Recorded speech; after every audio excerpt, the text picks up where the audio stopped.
Now let's get into this game here. If you were to describe Unimasha, the Way of the Sword, for like other gamers, right? You want to play this game. Imagine if Sekiro, Ghost of Tsushima, classic Unimasha had a baby, right? Get brutal combat, demons from Japanese folklore, cinematic sword duels, and dark fantasy versions of Kaero. It's not a button smasher by all means.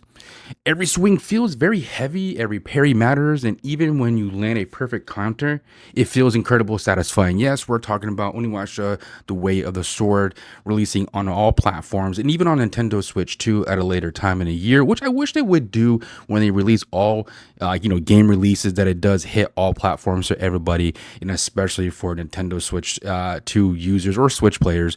We be able to get the game on release date or at least closely shortly after release, because I really would love to see how this game actually plays on a Switch 2. And unfortunately, I'm playing the demo on Steam on PC, but could not have it, find a demo, or a demo wasn't available for the Switch 2 to play. And that's kind of where I'm hoping to see, because I do enjoy playing Switch 2. But nonetheless, let's get back into it, guys. Thank you for watching, and also too, if you are here, hit that sub button. Thank you for engaging and supporting this content and myself in this page. Highly appreciate it. But what is Onimusha Way of the Sword? The game is Capcom's return to Onimusha franchise after nearly 20 years. You play as a legendary swordman, Miyamoto Mushia. So sorry for my pronunciation, but who becomes entangled in supernatural war against demonic creatures known as Genma while wielding a mystical Uni gauntlet, which is very cool. I think it's very awesome to see this kind of folklore in-game style.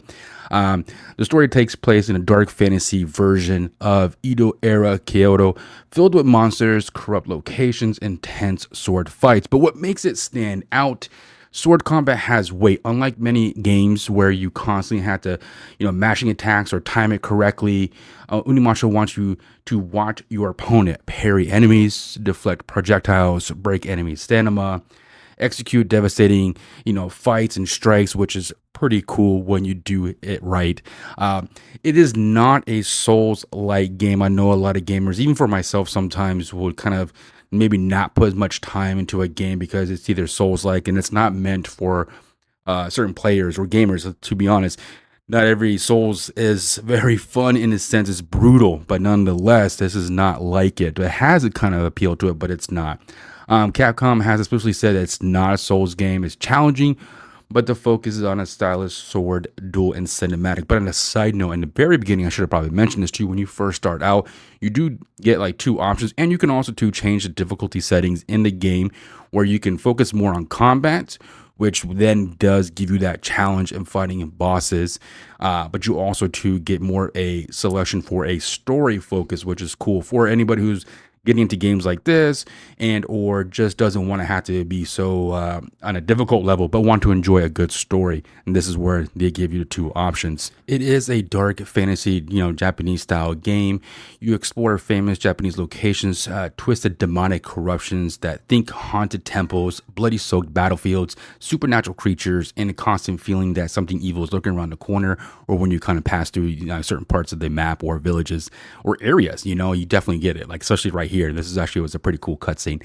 But for any gamers who like this, you'll probably love it if you enjoy Sekiro, Shadow of Dice, or Die Twice, Ghost of Tsushima, Nero, Devil May Cry, classic Unimasha games, stuff like that. If you do not prefer open world exploration or over focus, because don't get me wrong, this game does seem like it's open world, but it's kind of guided to the storyline and paths, if that makes sense. Or if you want fast hack slash combat, not so much, because it doesn't really all about hack and slash. It is, but you do have to kind of like counter your attacks, if that makes sense. Or especially if you dislike parry moves or focus combat systems where you kind of know when to attack. But first impression, the game, it is cool. It does have a cool storyline to it. I do like the environment that it has. This right here also too is one of the ending boss fights here for the demo, and it is pretty cool. I love the cutscenes. It's just very, very cool.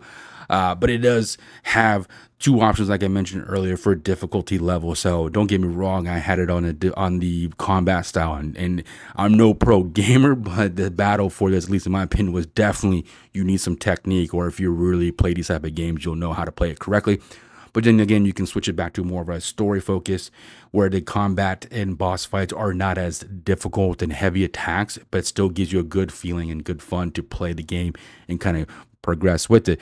But yeah, nonetheless, it is going to be released on all platforms. Like I said, Switch 2 later on. I want to say 9/25 or September 25th of 2026. So it's coming out. So I do look forward to seeing that. But yeah, this is it. Overall, the game was absolutely fun. So I highly encourage anybody who was wanting to get this or play it available for a demo on Steam. Or I want to say, I'm not sure because I don't have a console, Xbox, or PS5. But yeah, definitely play it if you have PC. It is super fun. And again, if you like games like this, you definitely will probably enjoy playing this game. But yeah, very cool. Again, thank you so much for supporting and liking the page. Drop some comments in here. What do you think of the game if you are playing it, or any games you like? I would love to see anything like this too as well. But again, guys, thank you so much for watching this video. Until next video, I'll see you each and every one of you around. Until then, take care.